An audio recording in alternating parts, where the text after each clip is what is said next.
अगर आप किसी भी कंपनी में स्टॉक मैनेजमेंट का काम कर रहे हो या करना चाहते हो तो यह वीडियो आपके लिए। इस वीडियो में मैंने बेसिक से लेकर एडवांस तक सारे टॉपिक्स कवर किए हैं जो कि एक स्टॉक मैनेजमेंट के लिए बहुत ज़्यादा ज़रूरी है। आप देखते हैं कि एक कंपनी या फर्म में कुछ चीज़ें हम परचेज करते हैं, कुछ चीज़ें सेल्स करते हैं और कुछ चीज़ें जो हम सेल्स किए रहते हैं वो रिटर्न आ जाती है। तो उसको कैसे मैनेज करते हैं, ठीक है, उसमें हमें बहुत ज़्यादा प्रॉब्लम आती है उसको मैनेज करने में। तो इस वीडियो में हम बेसिक से लेकर एडवांस तक सीखने वाले हैं कि कैसे आप सारी चीज़ें मैनेज कर सकते हो, ठीक है। आप अगर उसको गूगल शीट पे मैनेज करना चाहते हो या एक्सेल पे मैनेज करना चाहते हो, इससे कोई प्रॉब्लम नहीं है। आप चाहे गूगल शीट पे भी कर सकते हो, एक्सेल पे भी कर सकते हो, ठीक है। तो वीडियो को लास्ट तक जरूर देखिएगा। वीडियो तक के लास्ट तक में आपको सारे कॉन्सेप्ट क्लियर हो जाएंगे। तो चलिए वीडियो को स्टार्ट करते हैं। सबसे पहले मैं आपको यहाँ पे कुछ क्लैरिफिकेशन कर देता हूँ कि एक्चुअल में होता क्या है, ठीक है। जैसे कि एक क्या होता है कि हमारे पास एक स्टॉक होता है, ठीक है, स्टॉक का बैलेंस होता है। उसमें सारी चीज़ें आती हैं, बिकती हैं, रिटर्न आती है, सारी चीज़ें होती हैं, ठीक है। तो उस तरीके से हमें क्या करना है, सबसे पहला हमारा जो सीट का नाम होगा वो होगा मास्टर स्टॉक, जिस पे सारी चीज़ें हम मैनेज करेंगे। यानी कि हमारे पास जैसे यहाँ पे ओपनिंग स्टॉक है, यानी कि हमारे पास ओपनिंग स्टॉक कितनी बची है, हमने टोटल कितना परचेज किया, टोटल सेल्स कितना किया, टोटल रिटर्न्स कितना किया और टोटल रिटर्न्स कितना आया, फिर हम लास्ट में हमारा करंट स्टॉक, ठीक है। तो आप देख सकते हो एक बार ये हमारी मास्टर स्टॉक सीट है जिसमें पहला हमारा product name, opening stock, total purchase, total sales, total returns and current stock. ये कॉलम आप भी अपने गूगल सीट या एक्सेल में बना लीजिए, ठीक है। उसके बाद दूसरी सीट आपको बनानी है परचेज ट्रैकर।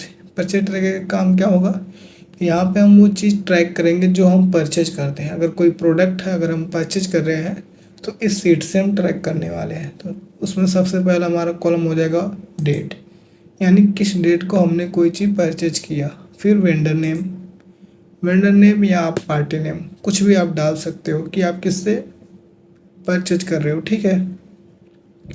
उसके बाद आपको डालना होगा प्रोडक्ट नेम, यही हमारा सबसे पॉइंट है, ठीक है। प्रोडक्ट नेम कि आपने कौन सा प्रोडक्ट परचेज किया। फिर क्वांटिटी परचेज, ठीक है, कितनी क्वांटिटी आपने परचेज की, प्राइस पर यूनिट, यानी कि हर एक यूनिट पे कितना आप अमाउंट पे कर रहे हो। यहाँ पे आ जाएगा हमारा टोटल अमाउंट, ठीक है। अब हमने परचेज कर लिया कोई आइटम, अब उसको सेल्स भी करना होता है, तो ये हमारा तीसरा सीट आएगा सेल्स ट्रैकर, यानी कि जो चीज़ हम सेल कर रहे हैं उसको ट्रैक करना, ओके। तो उसके लिए हमने पहला कॉलम बनाया डेट, किस डेट को हमने कोई चीज़ सेल किया। फिर ऑर्डर आईडी, ऑर्डर आईडी भी ले सकते हो आप अगर लेना चाहते हो तो। फिर हमारा आ गया प्रोडक्ट नेम और क्वांटिटी सोल्ड, यानी कि कितनी क्वांटिटी हमने सोल्ड की, ठीक है। अब लास्ट में जो सीट आपको बनाना है वो है रिटर्न ट्रैकर, यानी कि आपने कोई चीज़ जब सेल कर देते हो तो वो वापस रिटर्न आ जाता है, तो उसको भी ट्रैक करने के लिए एक सीट बनाएंगे रिटर्न ट्रैकर, जिसमें डेट, किस डेट को वो रिटर्न आया, उसकी ऑर्डर आईडी क्या थी, प्रोडक्ट का नेम क्या था, कितनी क्वांटिटी रिटर्न आई, और कंडीशन, कंडीशन माने शर्त कि क्या वो बेचने लायक है या टूटी फूटी। इस तरीके से आप लेना चाहते हो तो ले सकते हो, नहीं तो आप इसको रिमूव भी कर सकते हो, कोई दिक्कत नहीं, ठीक है। अब चलते हैं मास्टर स्टॉक में। आप यहाँ पे हम सबसे अब यहाँ पे सबसे इम्पोर्टेंट चीज़ें, आपको सारी चीज़ें समझना एक्चुअल में हो क्या रहा है। सबसे पहला हमारा प्रोडक्ट नेम, आप प्रोडक्ट नेम की एक पूरी लिस्ट बना लेंगे जितना आपके पास प्रोडक्ट है। आप बहुत सारे प्रोडक्ट परचेज कर रहे हैं, बहुत सारे प्रोडक्ट सेल कर रहे हैं, उसके यहाँ पे आप पूरी लिस्ट बना लेंगे इस तरीके से, ठीक है।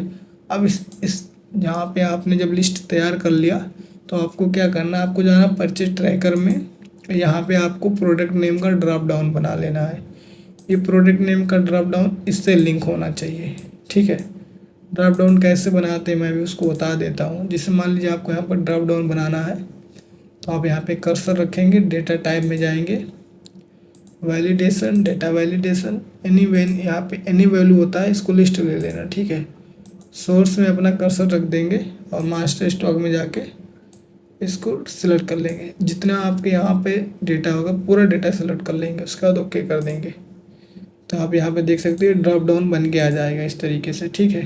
तो इससे क्या होगा कि आप कभी कभी क्या होता है टाइपिंग करते हैं तो टाइपिंग में गलती हो सकती है, तो अगर आप ड्रॉप डाउन क्रिएट करे रहेंगे तो कोई भी दिक्कत नहीं आएगी, ठीक है।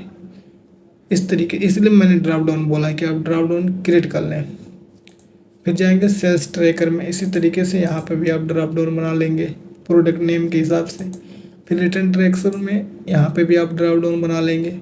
तो आपको 3 जगह ड्रॉप डाउन बनाना है प्रोडक्ट नेम में, ठीक है। और उसके बाद आपको क्या करना है, यहाँ पे आपको डालना ओपनिंग स्टॉक, यानी कि मान लीजिए प्रोडक्ट ए आपके पास पहले से कुछ पीस बची हुई, जैसे मान लीजिए ये प्रोडक्ट ए है, उसकी 100 पीस आपके पास पहले बची हुई है, तो ये हो गया हमारा ओपनिंग स्टॉक। अब टोटल परचेज को कैसे ट्रैक करेंगे, ठीक है। चलिए हम उसको डिलीट कर देते हैं अभी। तो यहाँ पे सारे फार्मूले हम सीखने वाले हैं कि किस तरीके से हमें करना। मान लीजिए इसको हम यहाँ तक ड्रैग कर देते हैं, ठीक है। ये आ गई हमारी ओपनिंग स्टॉक। अब टोटल परचेज हमें निकालना है, टोटल परचेज कि हमने प्रोडक्ट नेम के हिसाब से हमने कितनी क्वांटिटी परचेज की। उसके लिए हम क्या करेंगे, इक्वल टू प्रेस करेंगे, लिखेंगे सम इफ फार्मूला आपको पता होगा कि कैसे यूज किया जाता है, अगर नहीं पता होगा तो आप इस वीडियो में सीख लेंगे। सबसे पहला हमारा होता है रेंज। रेंज में हम क्या लेंगे, परचेज ट्रैकर में जाएंगे, ये आ गई हमारी प्रोडक्ट नेम। पूरी आपको पूरी रेंज ले लेनी है। उसके बाद आपको देना कॉमा, कॉमा देने के बाद फिर से मास्टर स्टॉक में जाएंगे, हमारा आता है क्राइटेरिया, यानी कि इस पूरे रेंज में हमें कौन सी कंडीशन निकालनी है। तो हम क्या करेंगे, प्रोडक्ट ए को सेलेक्ट कर लेंगे, फिर से कॉमा देंगे। अब सम रेंज हमें किसकी टोटल करनी है कंडीशन के बेस पे, तो ये आ गई हमारी क्वांटिटी परचेज, ठीक है। उसके बाद सिंपल इंटर प्रेस कर देंगे, तो यहाँ पे भी 0 दिखा रहा है, ठीक है। इसको हम नीचे तक ड्रैग कर लेंगे। यहाँ पे आपको कुछ फिक्स करने की ज़रूरत नहीं है, क्योंकि हमने इंटायर यहाँ पे जो इंटायर रेंज होता है हमने इंटायर रेंज ले रखा है। अगर आप यहाँ पे कुछ रेंज को कम ज़्यादा लिए होते हैं तो उसमें हमें टाइप करने की ज़रूरत पड़ती है, फिक्स करने की ज़रूरत पड़ती है, ठीक है। अब चलते हैं परचेज ट्रैकर में। मान लीजिए प्रोडक्ट ए है, इसकी क्वांटिटी हमने 100 परचेज कर दिया, इंटर प्रेस किया। अब देखेंगे मास्टर स्टॉक में, आप देख सकते हो प्रोडक्ट ए की टोटल परचेज कितनी आ गई 100। फिर से हम यहाँ पे कुछ ले लेते हैं 200, ठीक है, इसको ड्रैग कर लेते हैं। अब यहाँ पे आप देख सकते हो हमारा total product 1900, product B 200, product C 300, ठीक है। प्रोडक्ट एच 400 हमने परचेज कर लिया। इस तरीके से हम टोटल परचेज यहाँ पर निकाल लेंगे।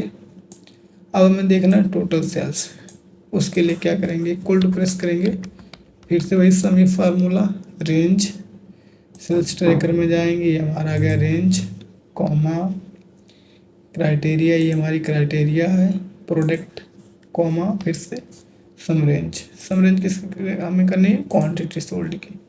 एंटर प्रेस कर देंगे, यहाँ पर टोटल सेल्स आ गए, सबका निकालने के लिए ड्रैग कर लेंगे। अब देखते हैं सेल्स ट्रैकर में, आप देख सकते हो प्रोडक्ट ए की हमने कितनी क्वांटिटी सेल की 100। अगर इसको हम कर देते हैं 50, एंटर प्रेस करेंगे तो आप देख सकते हो यहाँ पे 50 हो गया होगा, ठीक है। तो ये आ गया हमारा टोटल सेल्स प्रोडक्ट नेम के हिसाब से। अब टोटल रिटर्न्स भी निकाल लेंगे, उसके लिए फिर से लगाएंगे सम इफ, फिर से रेंज देना है, ये हमारी रेंज है, कॉमा ये हमारी क्राइटेरिया, कॉमा सम रेंज, ये आ गई हमारी क्वांटिटी रिटर्न। एंटर प्रेस करेंगे तो टोटल रिटर्न्स निकल कर आ गया इस तरीके से, ठीक है। मान लीजिए आप रिटर्न्स में जाके इसको बढ़ा दिए 40 कर दिए, इंटर, इसको 20 कर दिए, इंटर। मास्टर स्टॉक में देखेंगे तो आप देख सकते हो प्रोडक्ट ए की कितनी क्वांटिटी रिटर्न्स आई है 40, और प्रोडक्ट बी की 20, प्रोडक्ट सी की 10, ठीक है। अब आप टोटल परचेज निकाल लिए, टोटल सेल्स निकाल लिए, टोटल रिटर्न्स निकाल लिए, और हमारी ओपनिंग स्टॉक आ गई। अब हमें करंट स्टॉक निकालना है, उसके लिए क्या करेंगे, इक्वल टू ओपनिंग स्टॉक, ठीक है, प्लस टोटल परचेज, फिर से प्लस टोटल रिटर्न्स, माइनस करेंगे टोटल सेल्स से। ओपनिंग स्टॉक हमारे पास है। टोटल परचेज, जो चीज़ हम परचेज करते हैं वो हमारे पास आती है। टोटल रिटर्न्स ये भी हमारे पास आती है, और टोटल सेल्स हमारे पास से जाती है। तो इसलिए हमने इन तीनों को ऐड कर दिया, टोटल ओपनिंग स्टॉक को, टोटल परचेज को, टोटल रिटर्न्स को, माइनस कर दिया टोटल सेल्स से, इंटर प्रेस कर देंगे तो यहाँ पे हमारा करंट स्टॉक निकल के आ जाएगा इस तरीके से। ठीक है, इसको हम ड्रैग कर लेंगे यहाँ तक।